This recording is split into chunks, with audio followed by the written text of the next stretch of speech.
Klik dulu tombol subscribe, jangan lupa nyalakan loncengnya supaya gak ketinggalan updatean selanjutnya.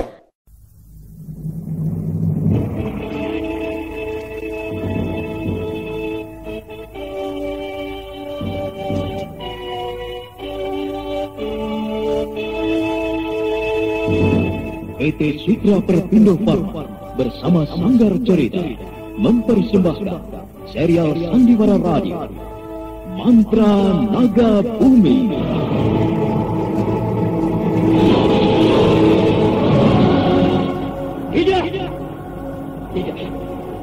Tidak mungkin ini. Kau tidak mungkin. Kenapa semuanya bisa jadi begini? Tidak.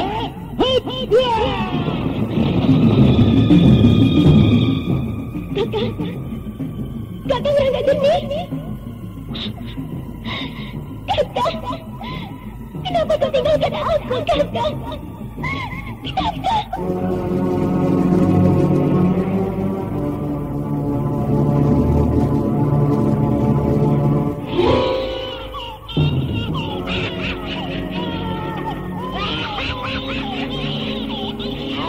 Ini adalah bayi yang kedua yang kudapatkan. Tinggal satu lagi. Dan setelah itu semuanya akan berakhir. Aku akan sempurna. Dan itu berarti kematian bagi kalian semua orang-orang praktika.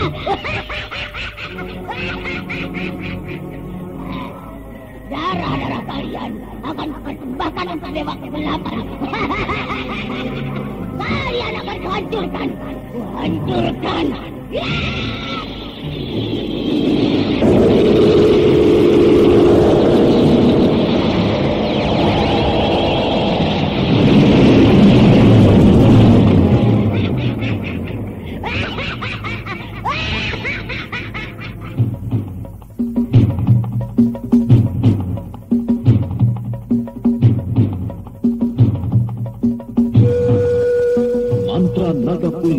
Sebuah kisah misteri tentang hilangnya kitab lawang itu dan mahkota Bill, lambang keperkasaan Mataram kala itu. Penuh ketegangan, dendam, dan keserakahan, diseling dengan kisah romantis yang mengharukan.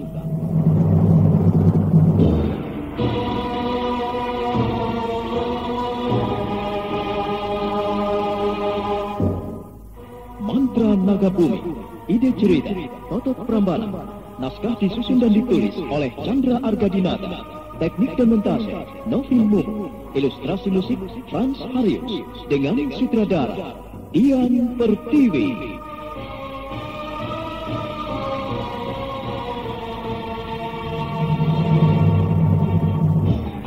Mantra Naga Bumi kali ini menampilkan episode ke-30 dengan judul Mencari Jejak Sang Pemburu. Anda sedang mendengarkan Revenda Channel.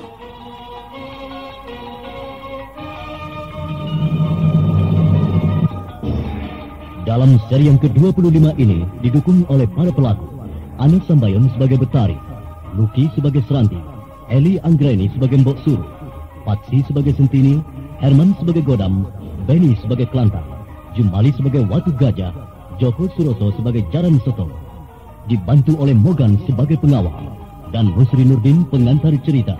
Selamat mendengarkan. Seranti penuh dengan harapan dan cita-cita. Kemudian sambil menari-nari meninggalkan danau pengasihan di hutan Krendowahono. Sebentar saja sudah sampai di daerah kekuasaannya. Menyelinap ke sarangnya tanpa ada yang tahu.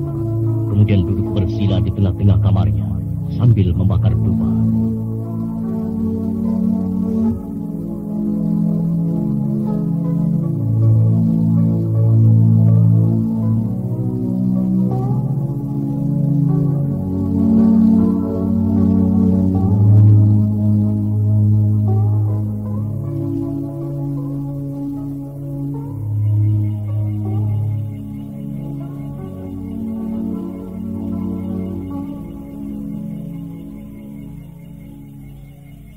Segala yang hidup di tengah-tengah belantara yang hitam dan marakayangan di semua gunung di Jawa Dwipa. Datanglah kemari. Datanglah. Hembuskan angin kesaktian. supaya aku dapat melihat bayang-bayang perempuan yang masih perawan untuk dijadikan sesembahan di danau pengasihan. Biaskanlah.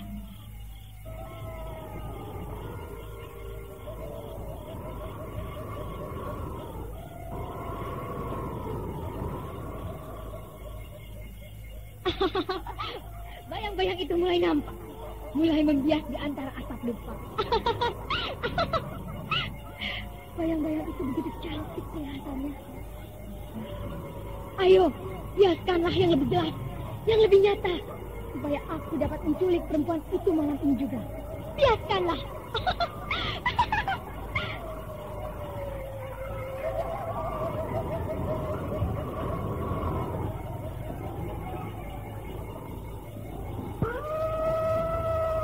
Nampak di antara kepulan asap kemenyan yang keluar dari dupa, wajah perempuan cantik.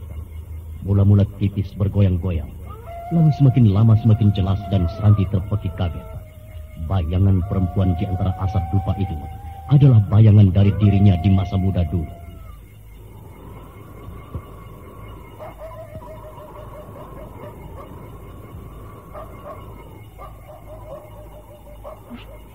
Tidak. Kenapa bayang wujudku sewaktu muda dulu? Kenapa terjadi seperti ini? Kenapa bukan wujud orang lain? Apakah aku salah membaca mata? Oh, Eyang Guru, kenapa wujudku yang terlihat? Kenapa bukan orang lain? Kenapa bukan orang lain?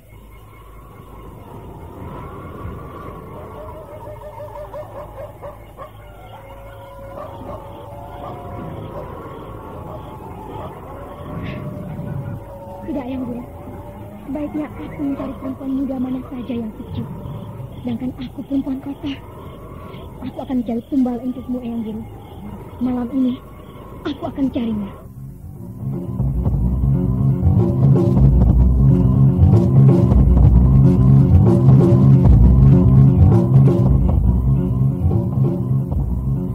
Kemudian api di pedupaan itu diciprati oleh air agar padam, namun menimbulkan asap yang semakin tebal dan semakin jelas wajah dan wujud kembarnya. Aku akan ke Desa Sari mencari tumbal di sana. Aku harus mendapatkan tumbal malam ini. Malam itu udara dingin.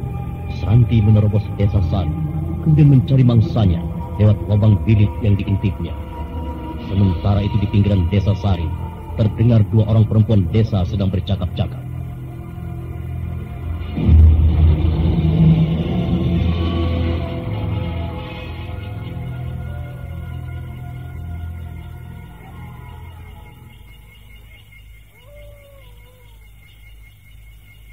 Mbok, besok pagi aku akan ke kota raja, Mbok.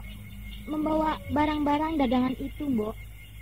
Cukup banyak kain batik yang sudah aku selesaikan, Mbok. Pasti banyak pembelinya. Tapi, Ndok, hati Mbok terasa tidak enak. Mbok seperti menangkap satu isyarat yang tidak baik. Bagaimana kalau rencanamu itu ditunda dulu beberapa saat? Karena menurut berita yang kudengar, begal-begal mulai merajalela. Ah, Mbok, kalau aku mau pergi jauh, si Mbok selalu saja was-was dan khawatir. Bulan yang lalu, Mbok juga punya perasaan begitu. Toh tidak ada apa-apa, Mbok. Lancar-lancar saja.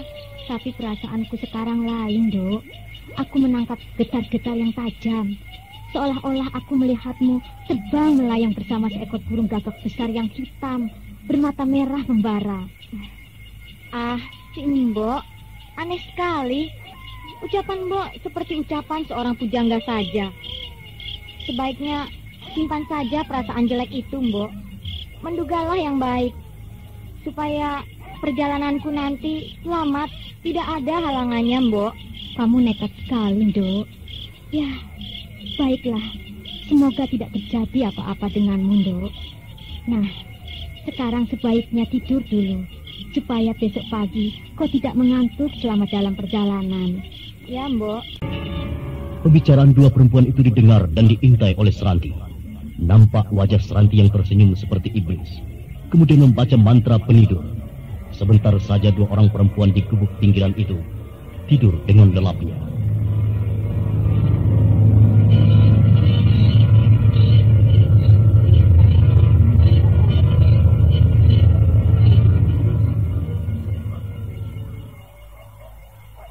Anda sedang mendengarkan Ravanda Channel.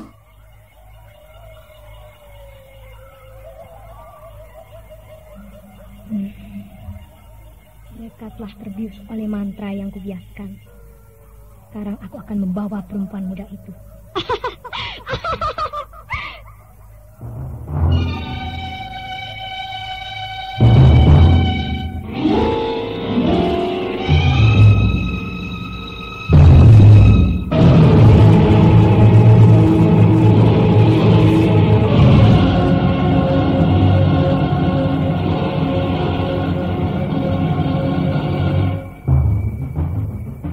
Dengan mudahnya Seranti membawa korbannya, perempuan muda, kemudian langsung menuju danau pengasihan di hutan Krendo Wahono, lalu membaringkan korbannya di pinggiran danau itu. Sedangkan Seranti duduk di depan korbannya sambil membaca mantra-mantra, memanggil eyang gurunya, Harimau Kerbau.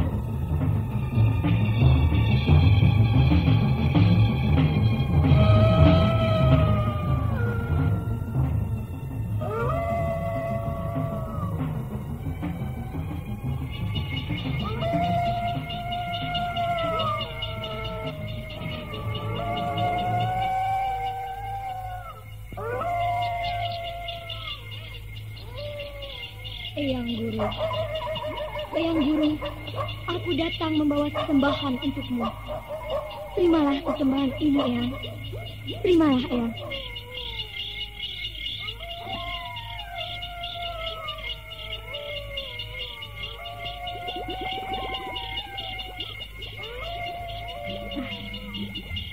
Kenapa kau tidak muncul juga, Eyang? Apakah percikan air itu pertanda kau menerima kehadiranku, Eyang? Nah, berilah isyarat kepadaku, Eyang.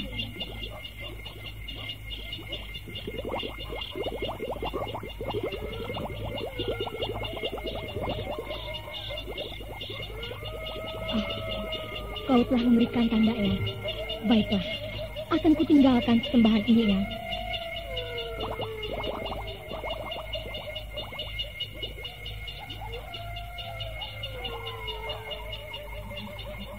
Lantas, bagaimana dengan kesaktianku, Eyang? Apakah aku akan bertambah hebat?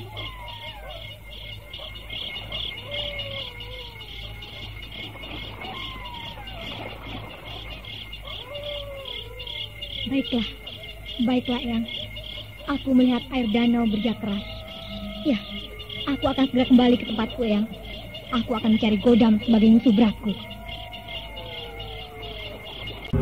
Seranti merasa yakin usahanya itu berhasil, lalu meninggalkan korbannya tergeletak di pinggiran danau pengasihan. Seranti melanjutkan perjalanannya ke markasnya untuk menemui anak buahnya. Sepeninggal Seranti, perempuan muda yang malang itu tiba-tiba tubuhnya terapung dan melayang ke istana gaib hutan Krendo Wahono.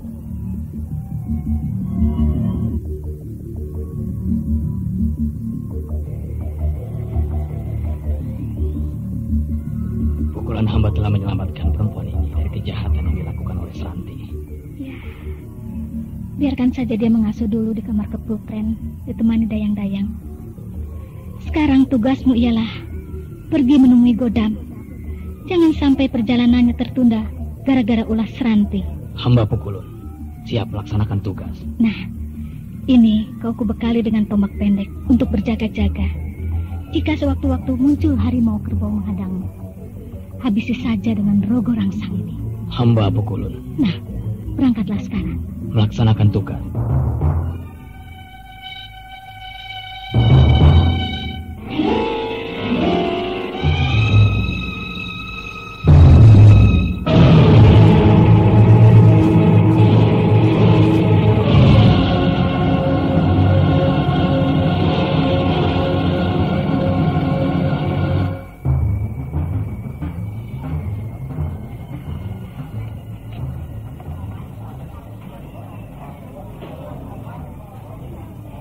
Benar kata, tempat ini ramai dengan perjudian.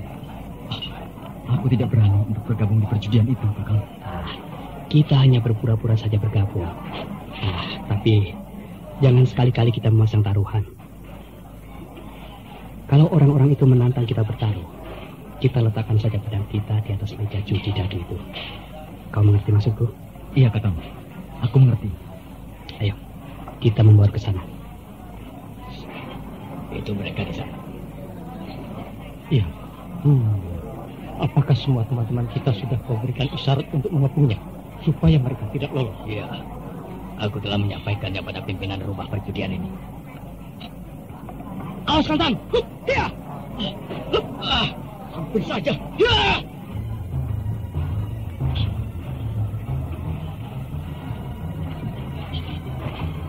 Ayo serang!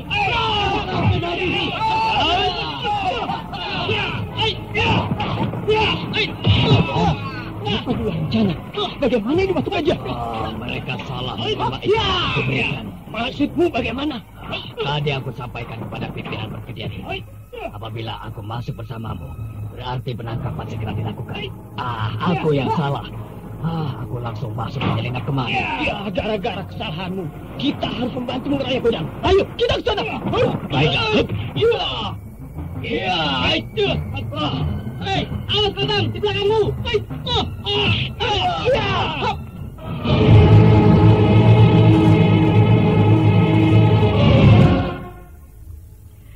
Pertarungan yang tidak seimbang, Kelantang dan Godam dikeroyok oleh 20 orang lebih.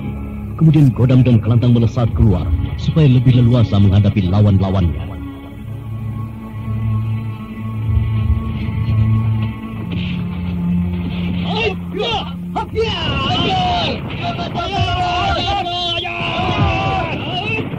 Ayo, terus hajar. Jangan dikasih hati. Aku akan membekuknya. Iya. Orang ajar, rasakan ini.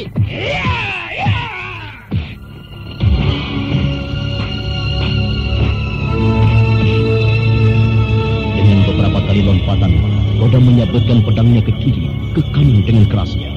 Tidak ayal lagi, pedang para pengeroyoknya satu persatu terbentak. Bahkan ada yang patah, membuat nyali pengeroyoknya menjadi kecil. Ayo, siapa di antara kalian yang ingin mati? Ayo semuanya maju. Godam, jangan besar hati. Aku masih kuat melawanmu. Ayo, jatuh pedangmu. Aduh, tanganku bisa mati. Pedangku jatuh. Aku akan membelanya. Rasakan ini, Godam. Ya.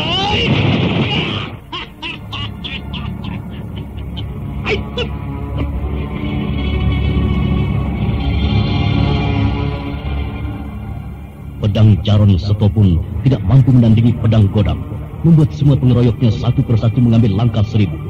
Ini yang ada di pelataran adu kesaktian itu, cuma 2 orang Watu Gunung dan Jaron Seto.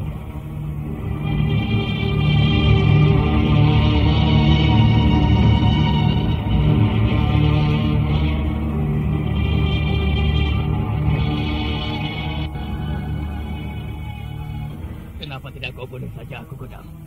Bukankah dengan mudah kau melakukannya? Aku bukan pembunuh. Aku datang kemari bukan untuk membunuh. Tapi aku mau mencari Seranti. Perempuan yang telah berbuat kejahatan. Kejahatan apa yang dilakukan oleh Seranti? Kejahatan susila. Membuat laki-laki patuh kepadanya dan mengumbar-umbar berita bohong kepada laki-laki yang disenanginya. Dan memusuhi musuhnya yang tidak bisa dikalahkannya dengan fitnah. Apakah kalian berdua tidak merasa dibohongi oleh Seranti? Tidak, karena Seranti adalah sang ketua. Mana mungkin mau berbuat curang pada kami berdua?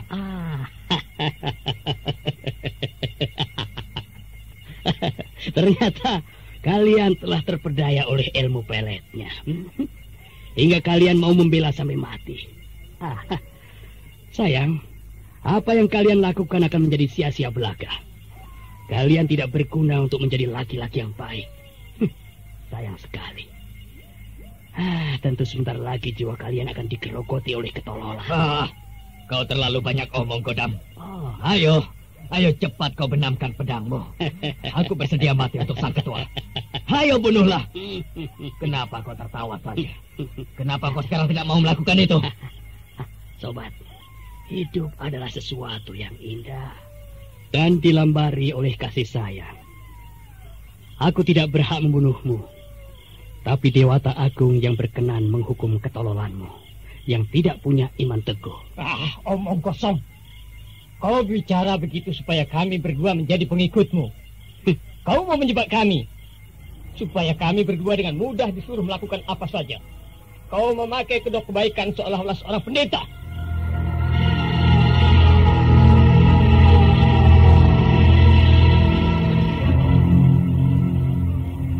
Godam tidak segera menjawab.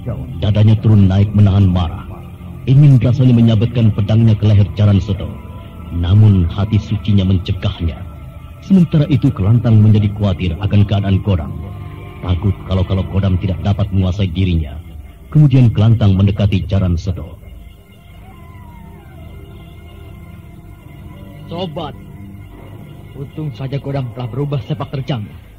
Kalau tidak, lehermu akan terpisah. Kalau bicara hati-hatilah, jangan seenak perutmu. Kami bukanlah pembunuh, tapi ucapanmu sendiri yang akan menghukummu. Wih, aku tidak sudi mendengar ceramah kalian. Kalian tidak beda dengan kutu-kutu busuk yang berkeliaran mengotori jagat raya ini. Terpaksa. Akan kuberi kau pelajaran.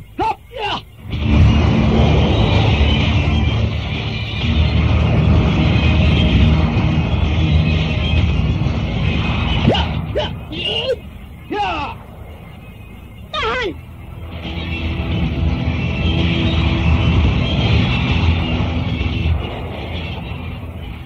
Kelantang berpura-pura mengangkat pedangnya untuk disabetkan ke leher Jaran Seto.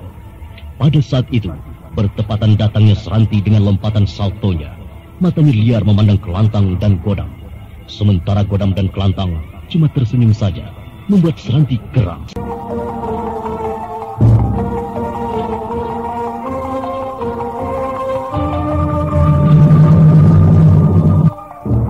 Nah, saudara pendengar, bagaimana kisah selanjutnya? Untuk mengetahui jawaban semua ini, ikuti terus serial Mantra Naga Bumi ini pada seri berikutnya. Sampai jumpa.